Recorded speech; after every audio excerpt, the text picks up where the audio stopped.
Caden, I guess just on that forced fumble there, not giving up on the play. What do you remember about that?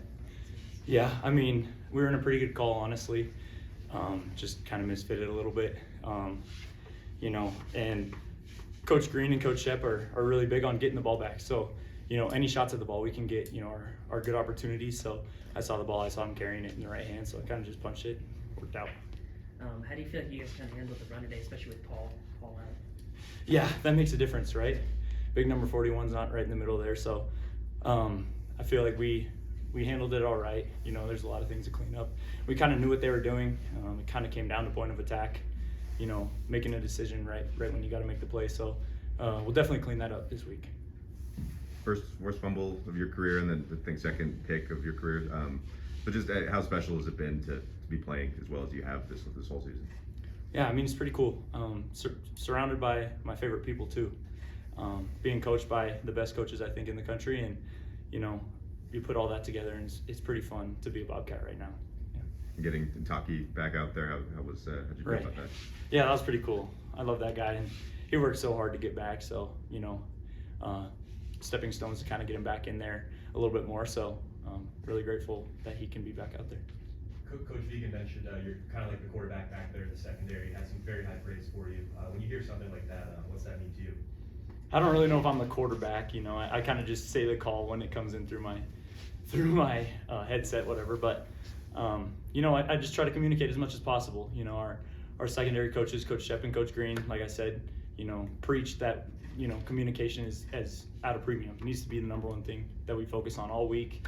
And then when it comes to game time, that needs to be what we're doing. So, over communicating rather than, maybe leaving some things to be assumed. When you see something, say something. I think it's really worked.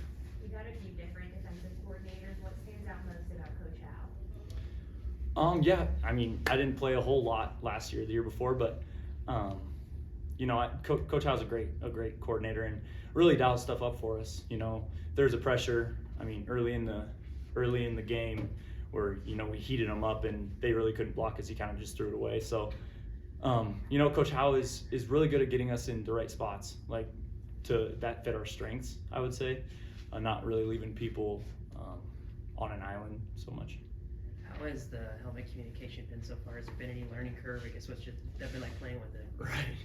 Yeah, the first time I had it in practice, I was kind of like, what is going on? Because you're getting the call and you have to say it, so it's kind of different. Like you have to be listening and talking at the same time, and then he might change the call really quick. So, trying to be in the middle of the defense, in like kind of near the linebacker, so they can give the D-line whatever they need. So, yeah, it's definitely a little bit of a learning curve, and it's kind of tough when I get tired out there. So, but yeah, it's fun. You kind of spoke to it earlier, but just being trusted with that, of being the one relaying that. I guess what has that been like, and how do you feel just having your coach's trust to be that guy? Yeah, it's pretty cool.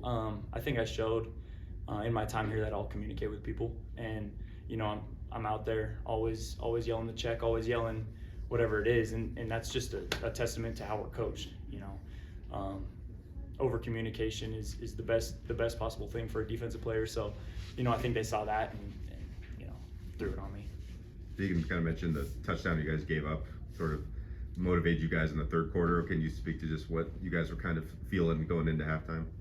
Yeah, always frustrating when you feel kind of like they drove down the field on you.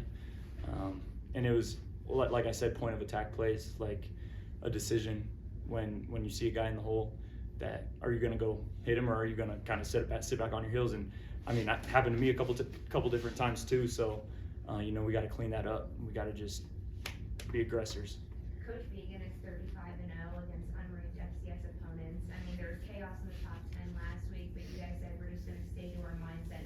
How do you see the team, especially a younger one, really stick to that win-and-no mindset? Yeah, we take every day for itself. We show up to practice and we make that practice really valuable, no matter what practice it is. If it's a walkthrough, coaches are always on us about getting our footwork and our eyes right during the walkthrough. Not as much screwing around as maybe everyone would like, and I think it works. I think it works really well. Hey, you're seeing these guys every day in practice. How cool is it to see a guy like Ryan get his first touchdown and Jordan get a touchdown too? Yeah, that was sweet. The Jordan one was kind of crazy, and then the Ryan one, I think they were running like split zone bypass with like a flood, and Ryan, just kind of sat it down in space. So I thought that was a really headsy play because, the defense is kind of sitting on a corner out there, and he kind of just sat it down. So love those guys. Love to see them score. On your interception return, do you think you were going to house that, or I guess what were the emotions there? I did. I caught it and it's like, wow, let's go. I got some green grass.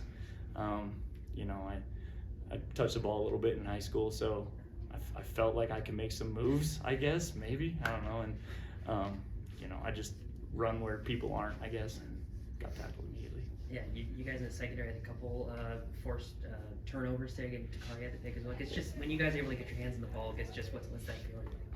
I mean, it's really cool. We practice. We do offense, defense emphasis. So we practice against our number one offense a couple times during the week, and those are really important reps to us as a program. And getting our hands on footballs during that period, I think we did that really well this week. So I think it translates to the game, how you practice, how you play.